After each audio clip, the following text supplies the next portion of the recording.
Hello everyone and welcome to another episode of For What It's Nerd. Today we are taking it a little less formal. We're sitting on the floor in the stream room, and the reason for this is just I think sometimes it's nice to have a little bit of a change of pace and also just sit away from the desk. I really wasn't feeling sitting at my desk today, and when we've done a few of these kind of book episodes, let's call it that, that's what it is. I've kind of in the past set separately to where I've been before, and I found it's kind of nice. It's kind of a different pace. So we are sitting a little bit in a different place, and we're going to look through some books that I've got over the past month or so. Obviously, if you guys are listening, I'm going to be kind of discussing them still. So it's a good episode all the same. But this is a very visual episode in a lot of ways. So if you are listening on Spotify, etc., you can find the video on YouTube as well. So to start off, and I'm not going to open this because I didn't do it ahead of time, and also I think it'll be a lot to go through, and I have a lot of stuff already to go through. So The Wizard of Oz, I did get that's back to front, never mind. You guys will have to deal with that, that's fine. The Wizard of Oz, and I got these obviously because Wicked came out, really enjoyed the movie, got these and the Wicked actual books.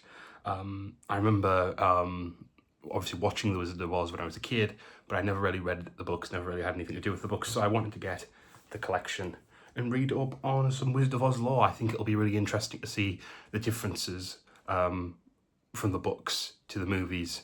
I know especially the Wicked, which I haven't got here, but the Wicked books, they are even more different to the musical, which is different again to, of course, the movie. So yeah, very much looking forward to reading that one and reading these. There are a number of books within the books.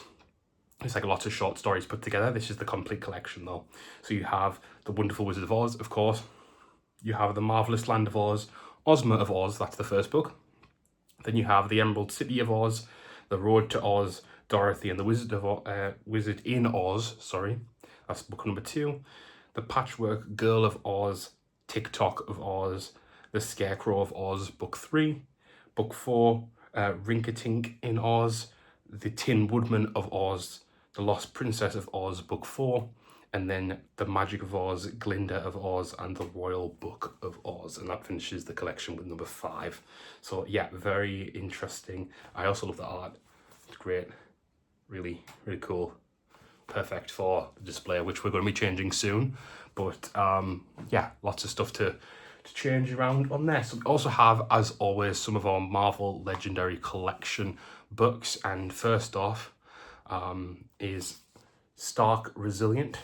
So this is the Invincible Iron Man, of course, and this one says Tony Stark is back in business and ready to take on the world with his new company, Stark Resilient. While Tony works on developing a revolutionary new car, his position as the #1 military specialist is being usurped by Justine and Sasha Hammer, daughter and granddaughter of his old rival Justin Hammer. They've already unleashed their own Detroit Steel battlesuit and are committed to shutting down Stark's new venture before it's even begun. This is one hostile takeover that's about to get downright explosive. So I think this is a continuation of one I've had previously, actually. But that was actually a really fun one.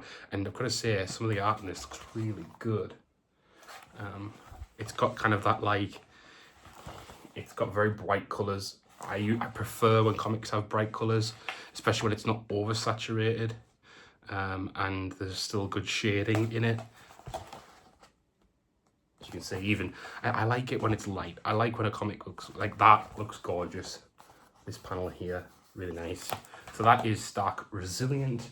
And we also have, and it's funny because I actually just rewatched the What If episode of this ahead of What If season 3, which is 1602. And so this is a comic book where everyone's put into the past by Morgan Le Fay, if I remember correctly.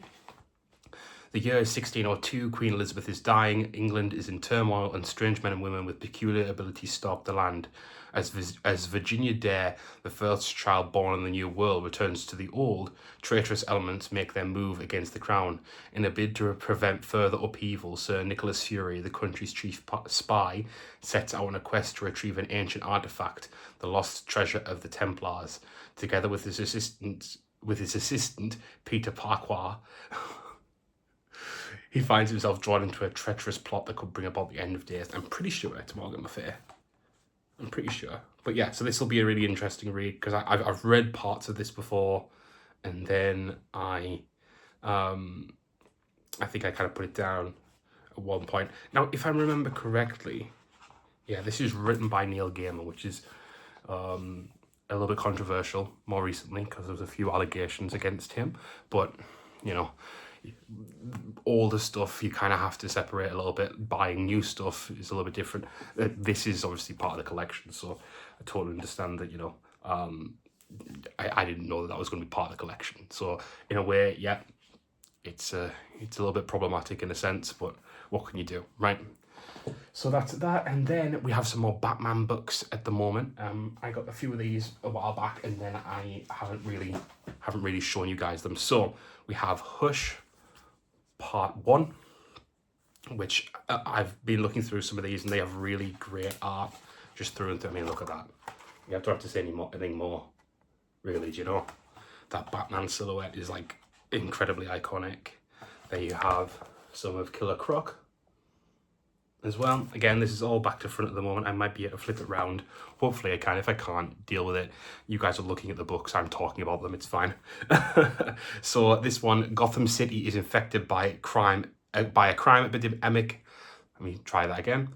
Gotham City is infected by a crime epidemic, when isn't it? And Batman's deadliest enemies have emerged to throw his life into utter chaos. But little do they know that they are all pawns of the villainous Hush, who is manipulating them as part of an elaborate game of revenge. Pushed past his breaking point, Batman will need to use all of his skills to uncover the true identity of this mysterious mastermind before it's too late. So that's Hush Part 1.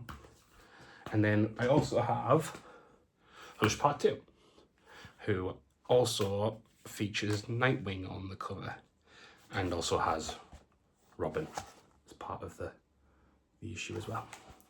So yeah, very cool. There's a bit of Ra's al Ghul, I'm pretty sure. There we go.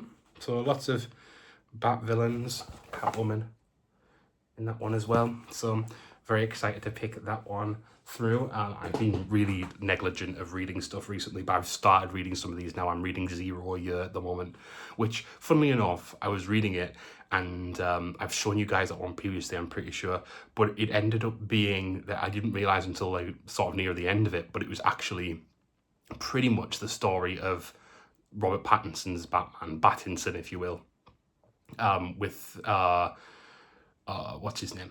The Riddler, and flooding the city and stuff like that. So it was really interesting to see that that was the kind of story that influenced the movie. And we also have The Long Halloween Part 1, which I'm pretty sure is to do with... Is it to do with... Okay, let's read this. I was going to say it's to do with Scarecrow, but I think I'm getting that from the Arkham games rather than the actual inference of the book. This compelling, stylish film noir adventure set during Batman's early crime-fighting career introduces a mysterious serial killer known as Holiday, who strikes on national celebration days. Over a year of hits, Batman must discover the killer's identity whilst facing an array of his most deadly and cunning enemies, including Catwoman, Solomon Grundy, and the Joker, who are emerging from Gotham City's gangster underworld. Very cool. Looks great, doesn't it? Okay, let's have a look inside. Oh, I mean, look at some of those pages. That's a very different style, but just beautiful, right? Same again. That's quite the disturbing image, in fact, but there you go. And then there is one other Batman one, but as I pick it up and I say it, there is one more Batman one. It's not really Batman.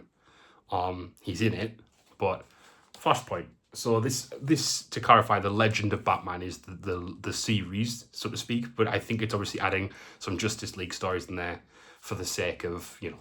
So this is a special one. This is a special addition to the collection, because it has a dust jacket as well. And so this is Barry Allen as a hero who protects the innocent and battles evil as the Flash, the world's fastest man, but this is not the world he knows. This is a world where Wonder Woman and Aquaman have plunged millions into war, where Batman has as much blood in his hands as his enemies, where no one has ever heard of Superman. Barry Allen must convince this reality's strange, dangerous heroes to rally to his cause and set the world to rights. But whether he succeeds or fails, the world will never be the same. So that is interesting to have. I think this is probably one of those big comic moments that you need to, like, you know, you need to read at some point, I suppose. I've watched, a lot of DC films. I've watched a lot of the DC shows to at least not all the way through, but to a certain degree. And I've never actually read a lot of DC comics. Well, any until recently. So I'm trying to get into them now. A little bit late, but there you go. Some more Marvel to finish, because I'm a Marvel guy at heart. And this is a book that I was meant to have ages ago, and it didn't come because there was a few issues with the sender. I had to get involved with Amazon and all sorts, but it's here now, and this is the multiverse role-playing game, the X-Men expansion. And there's not loads to say on this other than it's part of the role-playing game that they've brought out. And so really just going through, have a look at some of the art. Very nice art. I mean, I love getting this stuff for the case of if. For me, it's very much a case of what if I get to play a board game one day? What if I get to play in a TTRPG one day? And, I have never had the proper chance yet. I've done it and then it's like kind of backfired, so to speak. But yeah, so that's pretty straightforward. It discusses a lot of X-Men characters. It discusses X-Men locations, what mutants are, etc. Obviously to allow players to be able to pick up those characters or otherwise use those characters elsewhere in a campaign. Now that picture reminds me very much, and I don't know if that's just Jubilee's origin story in general, but reminds me very much of the X-Men cartoon. That piece of art there, it's Gambit talking to Jubilee in the shopping mall. And then this is probably a pride of the collection now. This is from the Folio Society, and it is Unforgettable Stories. And it is curated by Patton Oswalt and Jordan Bloom. Now, Jordan Bloom I'm not 100% aware of. I think he's a writer. But Patton Oswalt, of course, has played a few different characters in Marvel.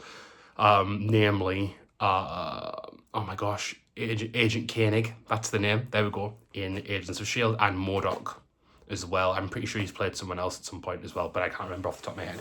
But essentially this is a set of stories. It has X-Men, Captain America, Spider-Man, Fantastic Four, Daredevil, and Hawkeye, and there's a few others as well, but basically, you've got all sorts of eras of storytelling in here. You've got more modern stuff. You've got earlier stuff. And I'm just going to read... first off, I should say that this was a limited run. So you got it signed, which is pretty cool in and of itself. And I think it should have somewhere... or is it not actually a fully limited run? It was just a limited run of... Yeah, so you can get it without it being signed, but this is a signed one, so... I think it's one out of 100 that's been signed, which is pretty cool in and of itself. I thought it would tell me what number it would be, but it hasn't that I can see, so that's fine. Anyway, basically, it goes through and discusses the different stories. So we have Daredevil, like I said, Roulette by Daredevil, Wounded Wolf, the Uncanny X-Men, which I assume is about Wolverine, Magnetic Repulsion, Captain America, X Animations, X Factor, Untold Tales of Spider-Man, Wings of Hatred, Severance Package of Spider-Man's Tangled Web, Pride and Joy Chapter 1, Runaways, 3-part 5, The Last Stand, Fantastic Four, and Pizza Is My Business, Hawkeye. And then we have some nice little pages there to start off the different. And so it's really, it's a labour of love to all the different comics that they love, and it's really nice. It's a really cool book, and obviously I'm really proud to have it in my collection. To have, it signed especially is pretty cool. So that is that. Obviously I have some other, I say obviously, you don't know, but I do have some other books coming as well. I actually have a Folio Society version of one of my big comic books it's the DC Golden Age. So I wanted to get that because it was on sale at the time. And then I also have something else coming, but I can't remember off the top of my head what it is, which is bad, but there you go. So that is sort of what I've been getting regards books, etc. at the moment, and I hope you guys enjoyed. I always love doing these episodes. I think they're really fun to go through and kind of discuss about the books I've been getting, what I've been reading, and if you guys liked it, let me know. But this is the first episode of season 4, which is very exciting, and yeah, we will do more soon. With more news, etc., as news comes out for different shows and stuff that are happening as we go. So thank you guys for watching / listening as always. I'll see you there. Bye guys.